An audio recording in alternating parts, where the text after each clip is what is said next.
It certainly sunk into me. I fought the 1983 election, which was my second election, and I was due to lose on all the national predictions.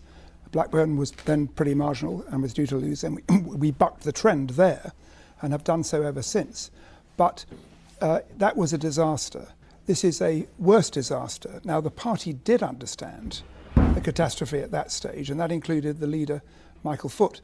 One of my concerns now, listening to what the leadership and people like Len McCluskey, who's one of the architects, let us be clear, of Labour's failure, not just over the last 4 years, but over the last 9 years, is how they're trying to blame everybody else but themselves. Who do you blame?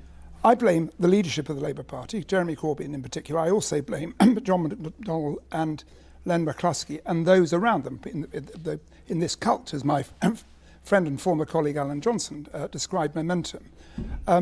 They've gone into a kind of closed bubble. Did you vote for Labour? I did vote for Labour. I campaigned for Labour.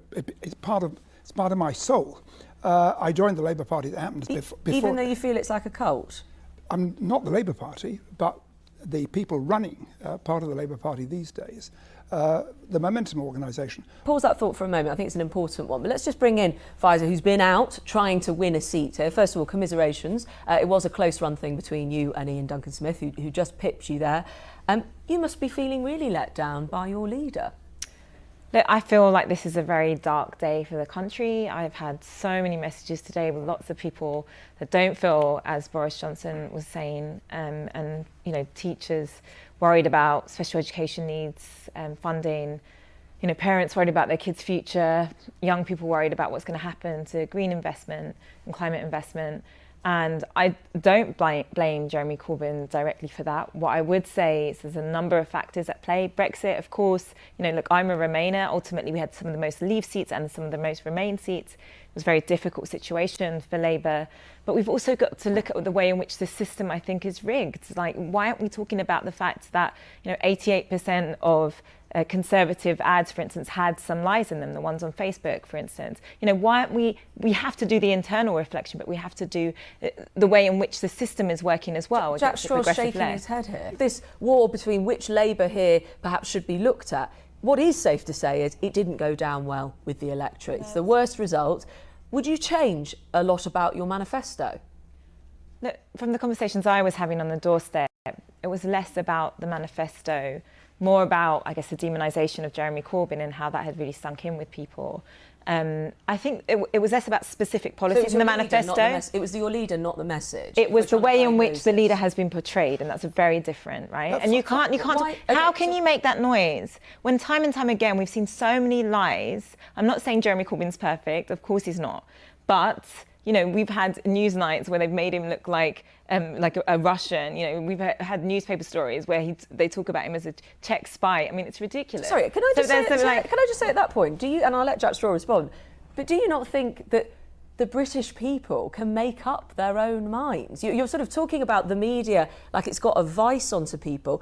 They also read manifestos, they look at leaflets, they see and read their own things out there. Why did you sigh there, Jack Straw? Don't you see how the media and the fact that our press is so biased? When was the last time we had a Prime Minister that was chosen that wasn't supported by Rupert Murdoch, for instance, right? And we've got to understand as well, absolutely, there's mistakes that have been made. I think the manifesto, for instance, we didn't communicate it well. It's an amazing blueprint for the future of this country. But we needed to... Hang on, was it too good to vote for? No, it's not that it's too good to vote for. It's about communication, and it was also about people in this country feel like it was too good to be true. That's what I heard on the doorstep again and again.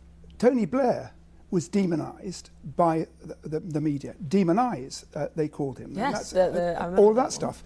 He was able to break through that, as was in his time Harold Wilson. And the reason for that was that, first of all, those leaders did not carry the baggage that Jeremy Corbyn had. They also didn't have a transformative agenda to the extent that we were talking about. We had a dramatically transformative agenda, and what's more, you can't transform anything unless you have power.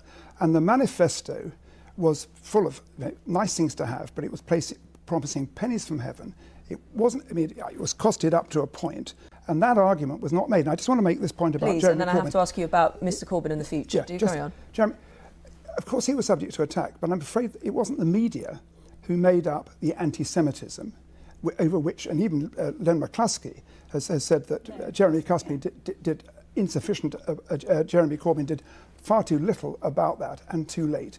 That was Corbyn. It wasn't the press who made up that Jeremy Corbyn had played footsie with terrorist organisations like Hamas and Hezbollah. And I've seen him do this, defend the Provisional IRA when they were letting off bombs, killing innocent people in this country. I mean, you're not rerunning their lines again. I mean, what we've got to talk about is what did work and what hasn't worked, and what we can learn. Do you accept any of those as true? You know, or you think the media invented like right now we have a Tory majority. We have a Tory majority, and this whole infighting is exactly what Labour shouldn't be doing. Okay, well then, and we should absolutely. I'm completely out of time.